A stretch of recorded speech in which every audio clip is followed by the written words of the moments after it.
লায়াস্তাখলিফান্নাহুম feel আরদি কামা ইস্তাখলাফাল্লাযীনা মিন ক্বাবলিহিম। আসসালামু আলাইকুম ওয়া রাহমাতুল্লাহি ওয়া বারাকাতুহু। প্রিয় দিনী ভাই, আপনি জানতে চেয়েছেন পুরুষের জন্য বিবাহে ওলির শর্ত আছে কিনা, অর্থাৎ মেয়েদের যেরকম ওলি প্রয়োজন সেরকম পুরুষের জন্য প্রয়োজন আছে কি। মেয়েদের জন্য ওলি প্রয়োজন বিবাহের জন্য।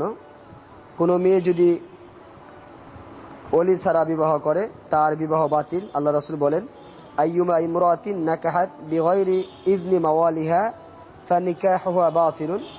যদি কোনো মহিলা ওলির অনুমতি ব্যতীত বিবাহ করে তার বিবাহ বাতিল। আল্লাহ রাসূল এই কথাটা 3 বার বলেছেন। পক্ষান্তরে পুরুষের জন্য ওলির কোনো প্রয়োজন নেই, অর্থাৎ ওলির অনুমতির প্রয়োজন নেই। তবে পিতামাতার সন্তুষ্টি অবশ্যই একজন সন্তানের জন্য প্রয়োজন।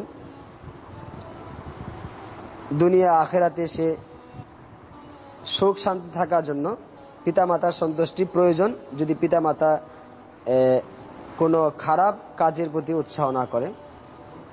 তো কোনো ছেলে যদি পিতামাতার অনুমতি ছাড়াও বিয়ে করে ফেলে তাহলে বিবাহ জায়েজ হবে, তবে পিতামাতাকে সন্তুষ্ট করা তার জন্য ফরজ।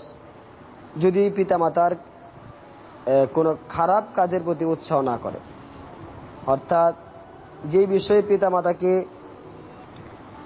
সন্তুষ্ট করলে আল্লাহর হুকুম মানতে কোনো বাধা হবে না, সেই ক্ষেত্রে পিতামাতাকে অবশ্যই সন্তুষ্ট করতে হবে। কারণ আল্লাহ রাসূল বলেন, রিজর রব্বি ফি রিজল ওয়ালিদাইন। পিতামাতার সন্তুষ্টিতে আল্লাহর সন্তুষ্টি এবং তাদের অসন্তুষ্টিতে আল্লাহর অসন্তুষ্টি। তো অবশ্যই আমরা পিতামাতাকে সন্তুষ্ট রাখব। কোনো পিতামাতা তার ছেলের অমঙ্গল হোক তারা কখনো কামনা করে না।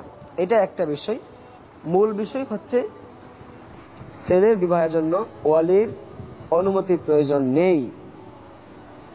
আশা করি উত্তরটি বুঝতে পেরেছি।